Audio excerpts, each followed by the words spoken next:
I have the best Alpinist in the world, but it took buying 3 other Alpinists, combining it into one super Alpinist to make it happen. Now let's check it out.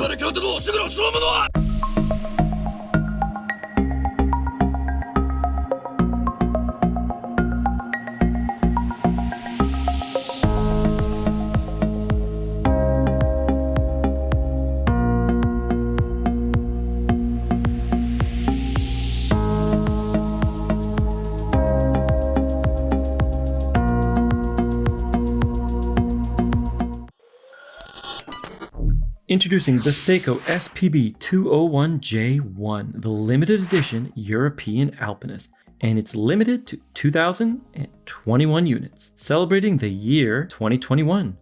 And why is that? Well, we got through 2020, which we all know what kind of year that was, so maybe that is reason enough to celebrate 2021 and make a limited edition. The case is the now iconic red Alpinist case shape, which was originally released in 1995 with the inner rotating compass bezel. Admittedly, kind of a useless complication, but the complicated busy look of the compass pairs perfectly with the simple dial. They harmoniously work together, giving Seiko's first sports watch from 1959 its distinctive and legendary good looks. The case is brushed on top of the lugs, high polish on the sides, which travel gently upwards on those lugs with a well-defined transition. The case gives you a high impression of quality. The watch feels like a solid, well-built piece of kit. I love the Alpinist. I used to own the SPB 089, the blue Hodinkee, but sold it for a tremendous profit. It was too tempting, but luckily, I like this new one a little bit better. It's limited to almost the same amount of units, and I like the text better.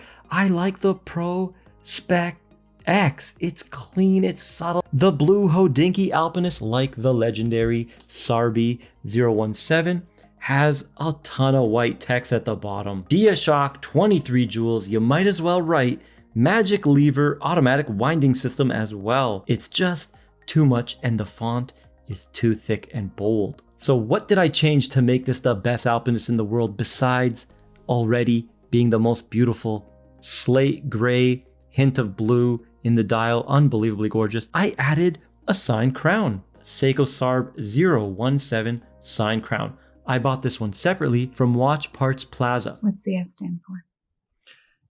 It's not an S. On my world, it means hope. I added the new strap code Super Jubilee. I also added the Mitch Mason Maelstrom. Watch my video, guys, on that new watch. Best new brand, I call it. And it actually fits much better than the strap code. Look at that fitment. No gap, and it's actually thinner. Tapers down to 16, which is good, but here's the original strap code. Look at that. It's about a mil, maybe 1.5 mils thicker, and it adds up. The clasp on the strap codes are a big fail as usual. They don't know how to do it, and they never will. I added the Sarb 017 caseback to make the watch thinner. Let's check out the difference live. No animations on this one. We're at 0 right there. Okay.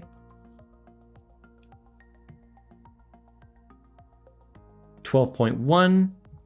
Pretty amazing. Similar to my Black Bay 58, which is, I think, 11.99. So, and look how ultra thin it wears and sleek. This one does the same thing now, by the way. Now, here is the 017 I bought, used, and I put my limited edition case back on here. Ooh, so it does have that bubble. All right, that Hardlex glass at the back.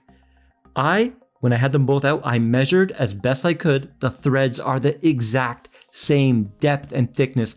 The only difference is the bubble back. So from inside the case, it's the same, and I'm very happy about that. Now let's check out the thickness. Okay, so 13.1, so about 1 millimeter difference. I know that doesn't sound like much, but it makes a huge difference. Guys, I'm gonna have a macro in this video of me standing at a distance wearing the new gray Alpinist. That is with the old case back. Okay, you can see a little bit of float there, and it drove me nuts. So this case back, I know it's nothing, but it's absolutely everything. Do I recommend doing this? Well, if you're a psychopath, a psychopath like me, then yes, go ahead. I had to buy 3 Alpinists. I bought the SPB 115 for the bracelet. Okay, so I got a brand new bracelet unused in case I wanted the female end links for the original OEM look. And then I sold that. And then I bought this one for the case back. And actually, I bought a 4th Alpinist, another 017 brand new that popped up luckily on my feed, unopened new for an amazing price. But that's a different story. That has nothing to do with this watch and this watch's story. So to make this watch, I paid 899 USD from a guy in France, Chrono 24, then 663 for the 155 for the bracelet, sold it, and 525 USD for that Alpinist, plus $87 for the strap code bracelet, $55 for the crown.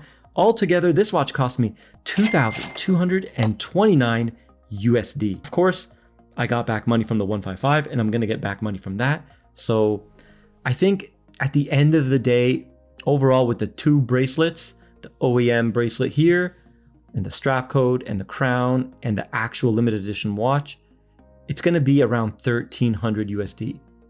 Okay, so that is an amazing price for the perfect Alpinist. Now, it's a lot of work. It's a lot of hustle. You gotta grind. You gotta flip watches, sell.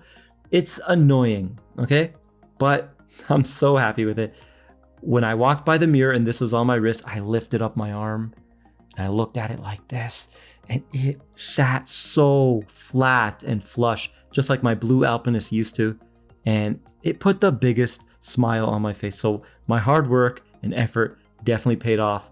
And I feel I have the perfect Alpinist. I know a lot of you are not going to agree. Here it is on my 6.5-inch wrist, 39.5 in diameter, but it wears a little bit smaller than a 39.5 because of that inner rotating compass bezel. And there she is, sitting ultra flush, 20 mils tapering down to 16. That's an elegant taper, absolutely perfect. Look at that. And guys, I had to move in the micro adjust by 1. The watch fit me perfect before, but because of the new case back, I had to move in the micro adjust. So wow, what a difference. On the strap code bracelet, 132 grams. Nice. Just enough to know it's there and light enough to wear all day comfortably. OEM 017 with 201 case back with OEM strap.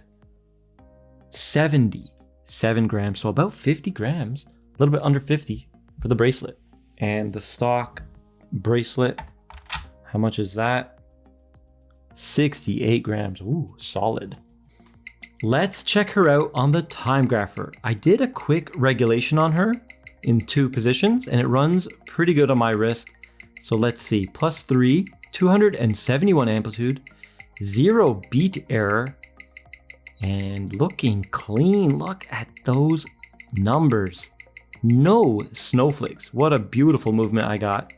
Got a little bit lucky here, I'm gonna admit it. 3, 3, 3. And the 4th and final round +3.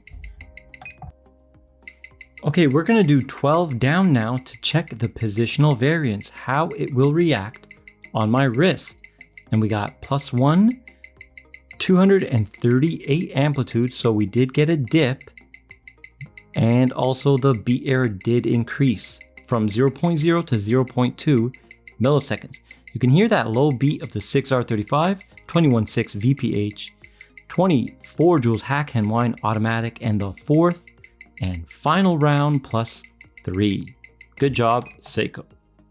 Now, of course, the watch is not perfect. There is a chip on the applied Seiko logo on the E, and I thought it was a speck of dust. I couldn't get it out. And there is some dial defects that look like dust, one between 8 and 9, and a couple to the left of the pinion. But of course, they're only seen under extreme macro. Other than that, I cleaned out the inside pretty good. It took hours, but it was a labor of love. I love it. Let me know your thoughts and opinions on my Seikopathicness down below. And if you like this video, please like, share, and subscribe, and I'll see you in the next one.